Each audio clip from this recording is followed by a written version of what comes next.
3 jours après le premier grand rendez-vous du Tour de France 2021 et un contre-la-montre, la 8e étape du 3 juillet prochain entre Oyonnax et le Grand Bornand promet déjà beaucoup.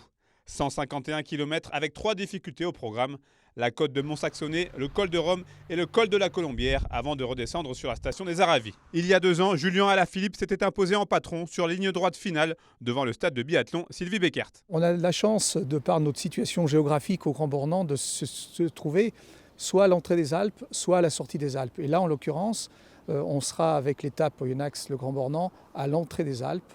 Et ce sera la première épreuve de vérité par rapport aux grimpeurs pour connaître leur état de forme.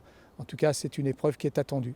Et quelques semaines après l'annulation de la Coupe du Monde de biathlon prévue initialement en décembre, ce retour du Tour de France au Grand Bornand est perçu comme une vraie reconnaissance. C'est vraiment un grand honneur, une grande fierté de recevoir à nouveau les coureurs de la Grande Boucle. C'est la 8e fois que le Grand Bornand est ville étape du Tour de France. C'est en tout cas reconnaître la culture vélo au Grand Bornand. Le Grand Bornand est labellisé vélo, accueil vélo.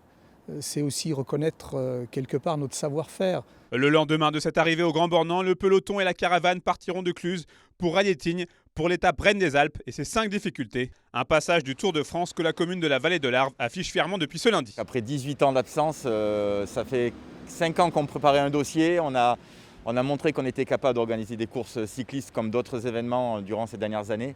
Le hasard a fait qu'on a rencontré Christian Prudhomme de passage en train de manger un sandwich sur la place de l'Hôtel de Ville il y a 3 ans. Et on a commencé à discuter sérieusement. Et puis voilà, 3 ans après, on a ce tour qui sera une fête vraiment pour tout le monde ce dimanche 4 juillet. Cluses et le cyclisme, c'est une histoire qui dure. Dans un passé plus récent, le Tour Sava-Mont-Blanc y a fait plusieurs fois escale. En ce qui concerne la Grande Boucle, ce sera la 3e année, après 1994 et 2002. Le départ, c'est vraiment partager quelque chose de plus long sur une matinée avec la population. C'est vraiment pour la population que nous avions opté pour un départ. Alors on a la chance d'avoir quand même un week-end complet parce que la veille, le 3 juillet, le Tour passera dans nos montagnes. Donc ça sera vraiment encore une fois une fête à la fois pour voir passer les coureurs et pour partager avec eux le moment de préparation du matin. Dans une période plus que compliquée à gérer pour les collectivités, l'annonce du parcours du Tour de France 2021 est une véritable bouffée d'oxygène en espérant que cette prochaine édition puisse se tenir aux dates prévues.